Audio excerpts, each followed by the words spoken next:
Hey guys, we are back with some more New Jersey Devils franchise mode, and in this one we are going to finish up the offseason, and there's really not much to do here, because obviously we are the Stanley Cup champions, and we have a winning recipe, so I don't see too much of a reason to change up too much.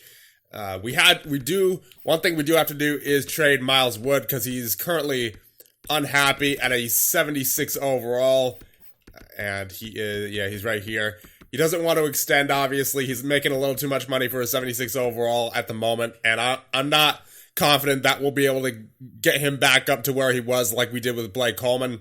So we will be trading him probably for draft picks, and we'll be signing a couple of depth players in free agency, but that's about it.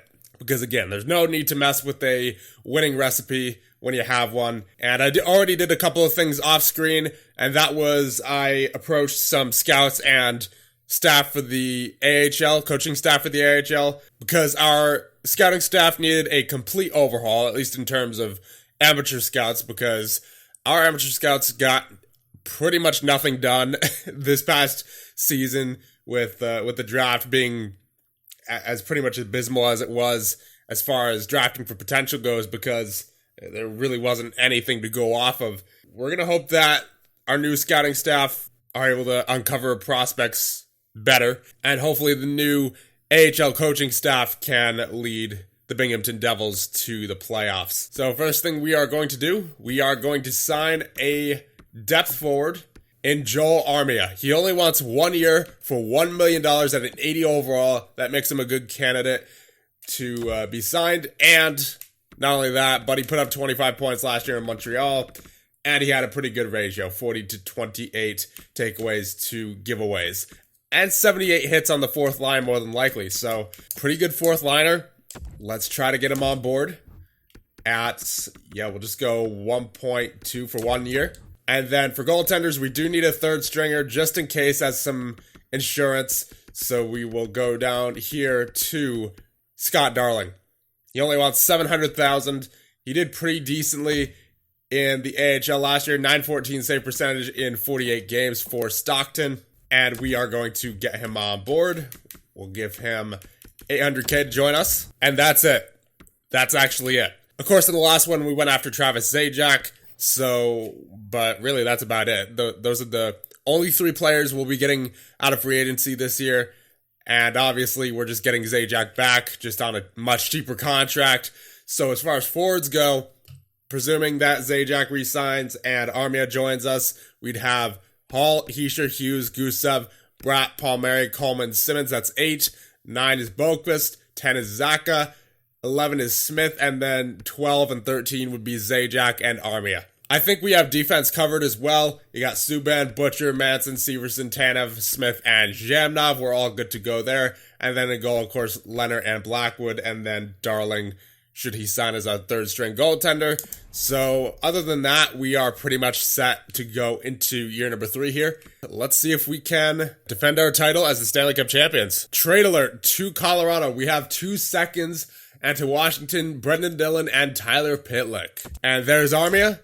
There's Zajac. And there's Darling. Actually, before we do advance into the next season, we do have to trade Miles Wood. So we're going to just find a trade for him and just get whatever we can for him, to be honest. So we'll add asset Miles Wood, and let's see what we can find for him. A second and a fourth from Boston? Wow. Okay. A third and a fourth.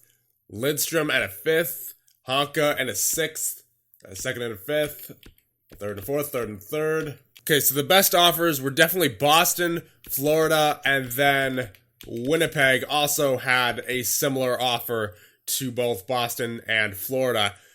But the difference is between Boston, Florida, and Winnipeg, that Winnipeg is in the Western Conference. So we are going to accept this trade. I will do this any day of the week. So now as we take one final look at our roster before advancing in the next season, you have Hall, Hischier. Actually, we'll do it from this screen. Hall, Hischier, Hughes, Gusev, Bratt, Palmieri, Coleman, Simmons, Boqvist, Zaka, Armia, Smith, Zajac. And then on defense, you have Subban, Butcher, Manson, Severson, Tanev, Smith, and Zhamnov. And then, of course, in goal, you have Leonard, Blackwood, and Darling. And we still have a lot of cap space remaining. However, there is a pretty good reason, other than the fact that we don't really need to bolster our roster anymore, given that we are the Stanley Cup champions. Jack Hughes is in need of an extension after this year.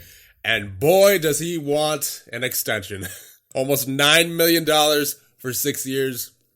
He'll still be an RFA after this, but man, he's already asking for the big bucks here. He knows his worth. He led our team in points last year. So, wow. Kids these days, they want all that money as soon as possible. So I don't think we're going to wait around with Hughes here. I think we're going to extend him right here, right now. And we may as well just get him on that 6-year deal since he will still be an RFA after it expires. We'll try to get him on an $8 million deal. I just want to see what he says to that. He may say no. That's fine, though. We have plenty of time to negotiate, so we'll start out with that. Also coming up, PK Subban. He's currently making $9 million. He wants, $11 million. Yeah, he also knows his value.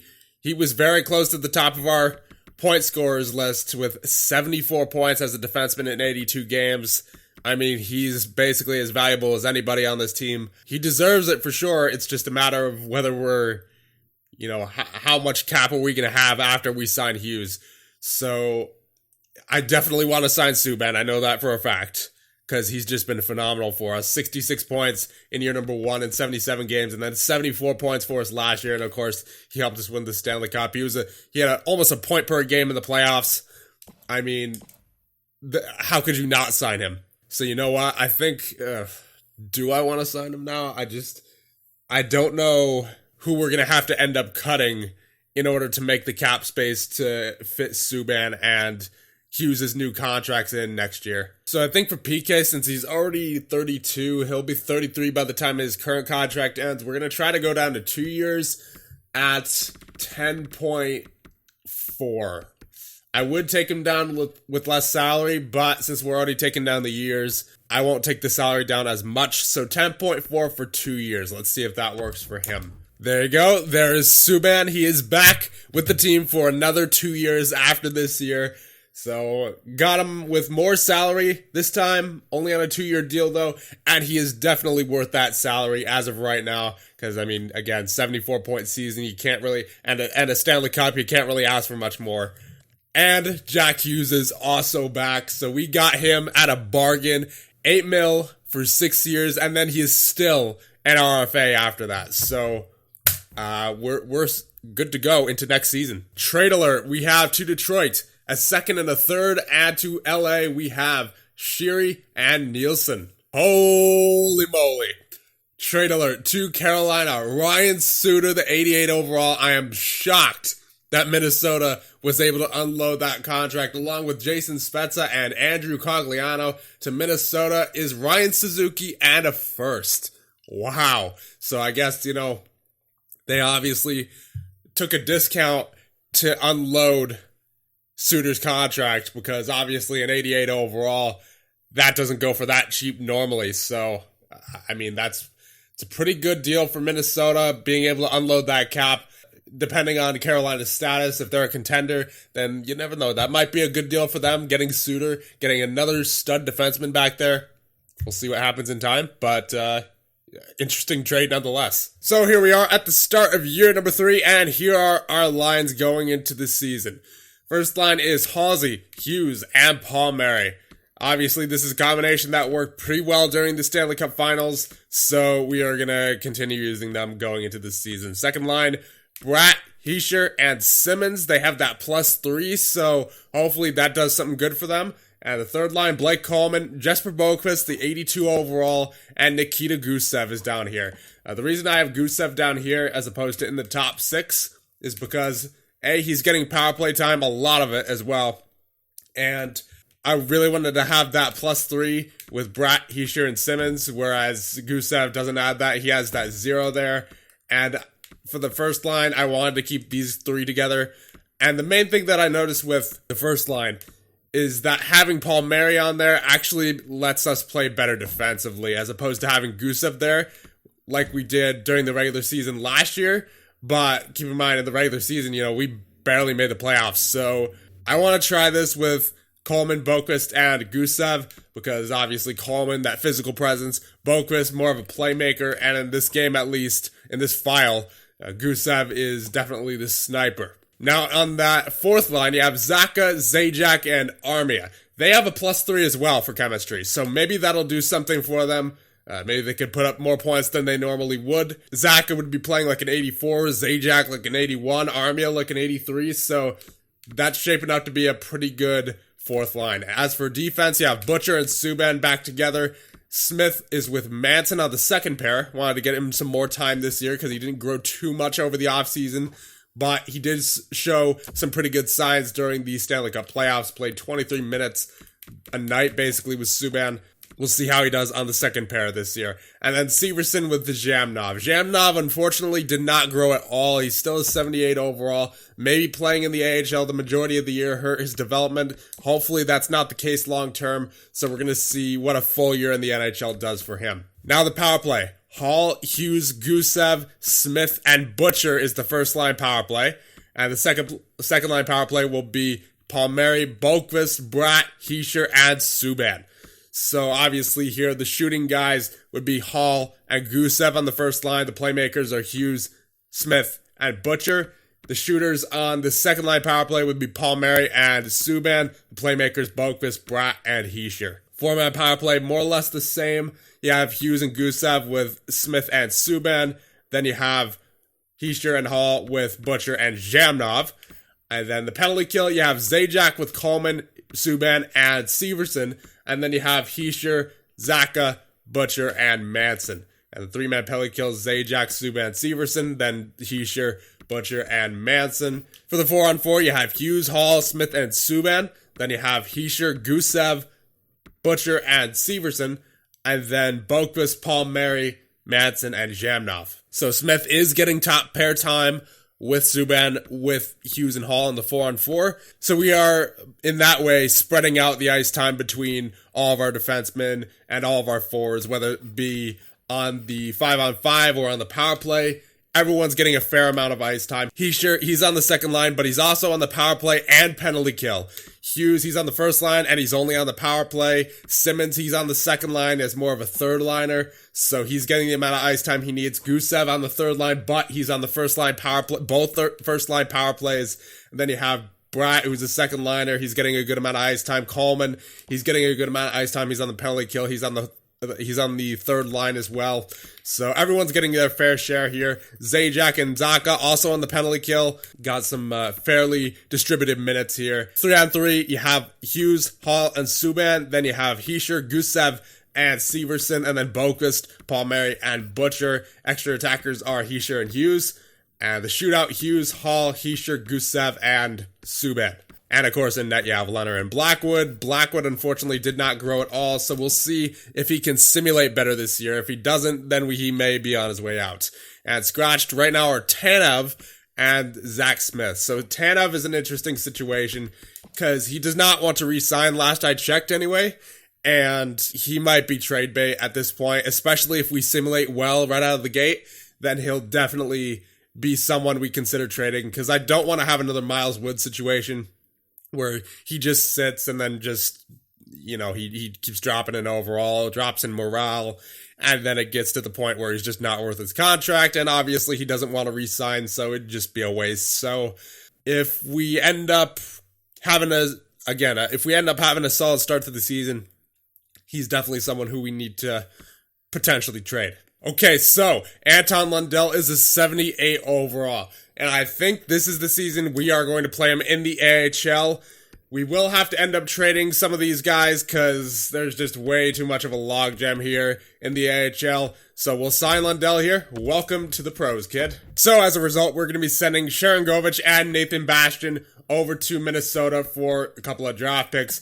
Neither of them have been really fantastic, even at the AHL level offensively. Bastian only had 17 points last year as like a 76 overall, I think it was. And then Sharangovich, he only had 28 points. So we need to clear off some dead weight off the AHL team because they just have not been good over the past couple of years. So proposed trade, Trade accepted. Very nice. We are also going to be signing one of our draft picks, Eric Pierce, for the AHL. So welcome to the team. And he's still in juniors. Alright, so instead we will sign Tero Solani, one of our draft picks from last year, I believe it was, for contract to you.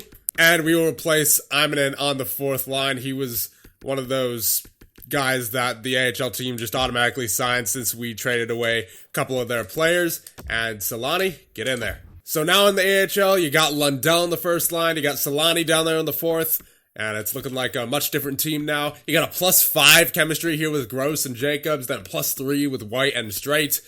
So looking like it could be a pretty good year here. Gonna make sure Lundell is on all the special teams, and yes, indeed he is.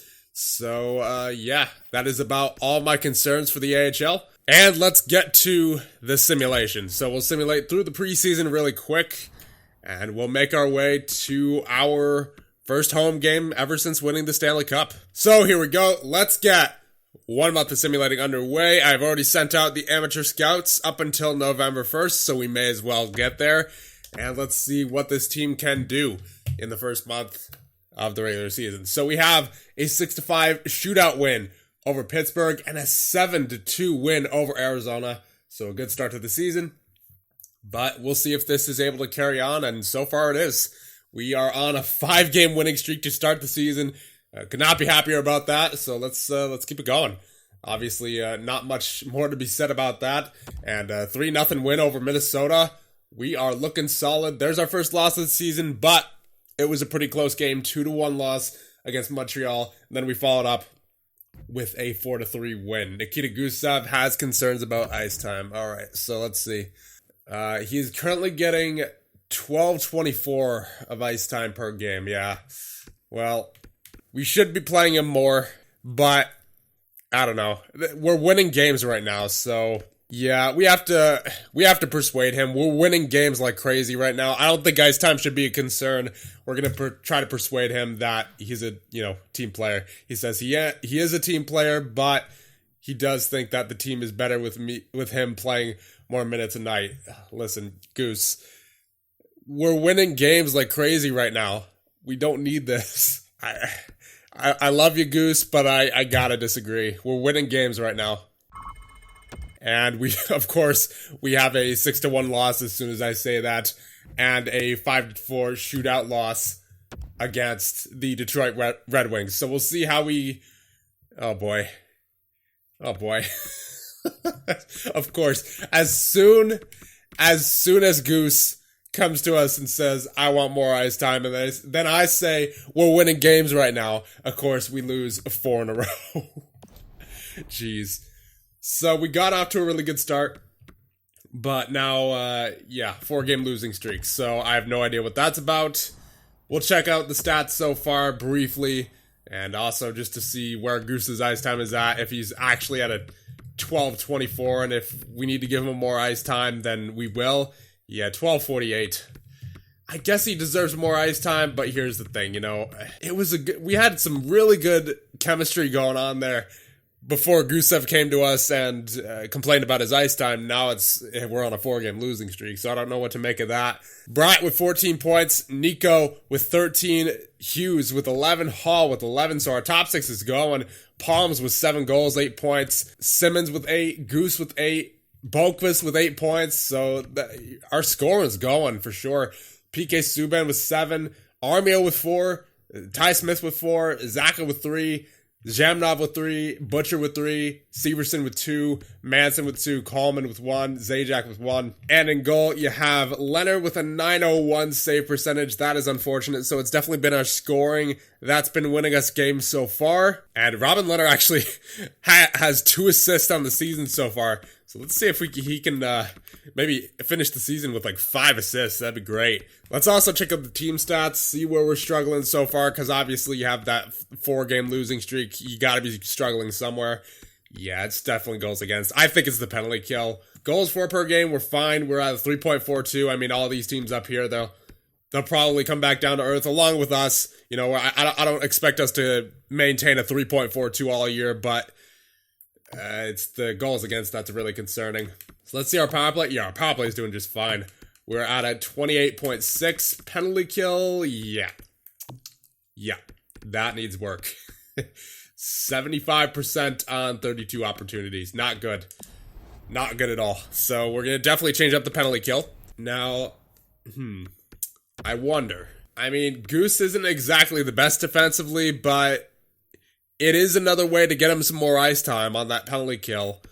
Maybe we consider getting Goose on the penalty kill, because he's already on the first line power play, on both the 4-man and the 5-man power play. He's on, well, I mean, he is on the third line, 5-on-5, but, you know, the entire scoring, at least 5-on-5 right now is working, so I don't want to change that. And it's not like the penalty kill's been working anyway, right? I want to get Zacha, or do I? Maybe we'll get Nico up there.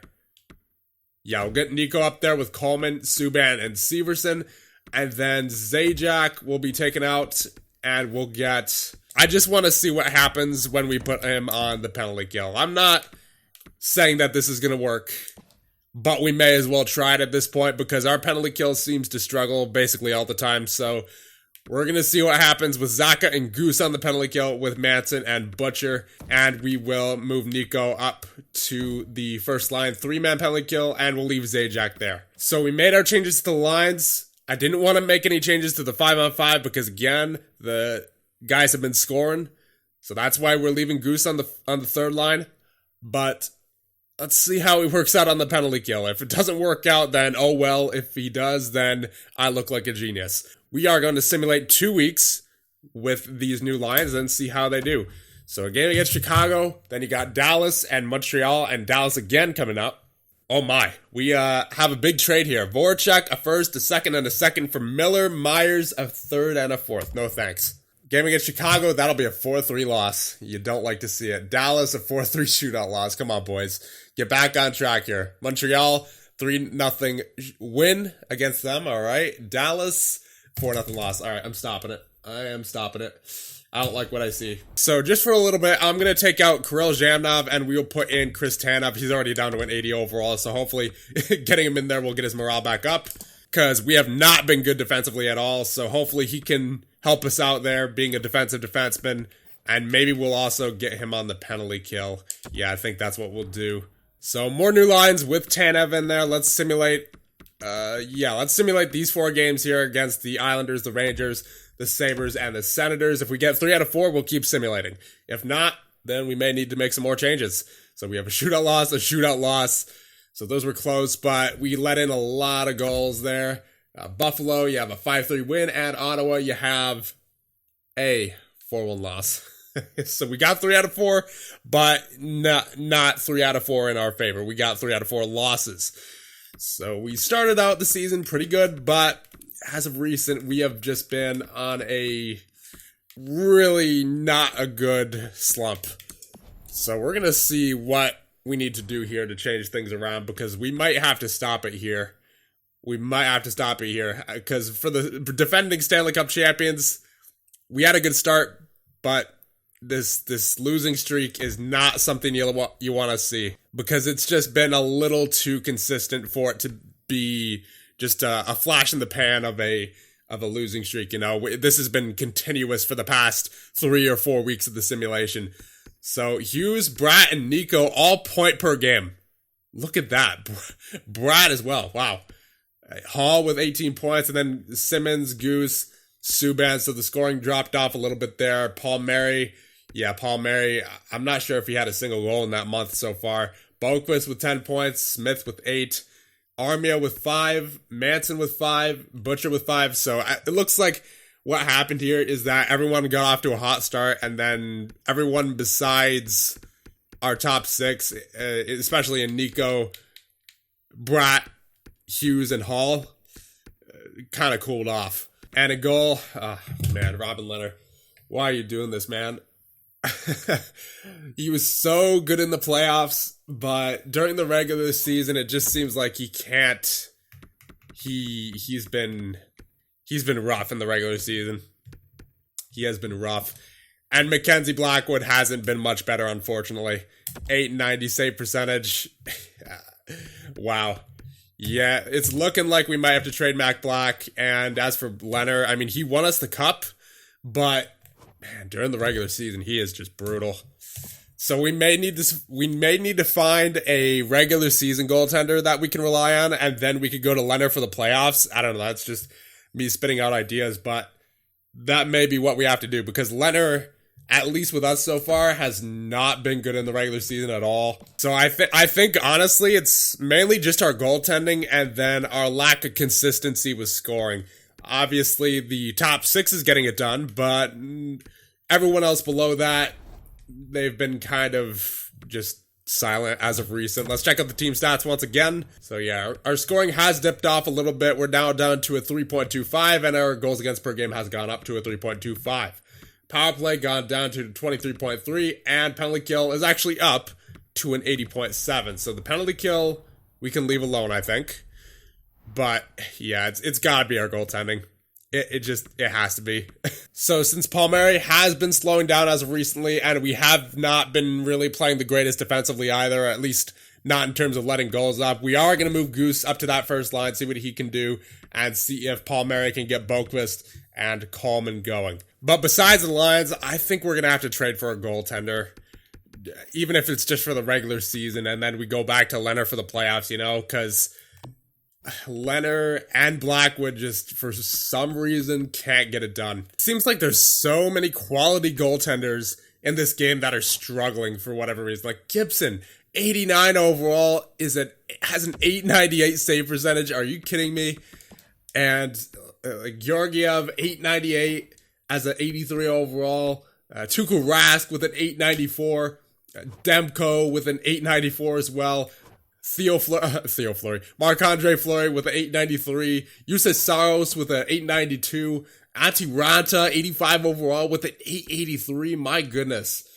Ryan Miller, who is an 81 overall. That's not really a good save percentage either. Pekka Rinne, the 86 overall with an 880 save percentage. I mean, what is going on? Corey Crawford with an 871. Holy moly. Is goaltending just off the charts terrible in this game? For whatever reason, besides like Vasilevsky, Markstrom, Holtby, and Price and Hellebuck. I mean, even these guys, even all the top guys, there's only 3 that are above a 920. Vasilevsky, Markstrom, and Holtby. And then you have, I would say maybe you have 1, 2, 3, 4, 5, 6, 7 that are between a 920 and a 910. And then Lundqvist, Jones, Anderson, Murray, Bennington, Shesterkin, Yeri, Varlamov, Bishop, and Quick are all between a 910 and a 900. And then everybody else, every other goaltender in the league that's played at least 10 games is below a 900. That is a yikes. So I have no idea what to do about that. You guys got to let me know. What should we do for our goaltender situation? Because it is just... This game is confusing the heck out of me when it comes to goaltender stats. But before we end things off, we're also going to check out our AHL team to see how they're doing. It looks like they're doing pretty well. 10-8-1 so far. Definitely better than years past. Anton Lundell with 16 points. There you go. He's turning out pretty well so far, it looks like. Hopefully he gets some growth over the course of this year. And I believe Lundell is the only one we're really concerned about down here. Yeah, I mean, there's also Taro Solani, who we'll see how he grows. He's got that medium top 9. Maybe he'll turn out to be a solid depth player. But yeah, we got to solve whatever this goaltending issue is, because we are currently in 5th. We started out so well, and it completely, we blew up on ourselves basically in that last stretch of 2 or 3 weeks. So I'll leave you guys off here. Let me know what we should do, and I'll see you guys in the next one when we continue year number 3 as we look to defend our Stanley Cup title. See you guys then.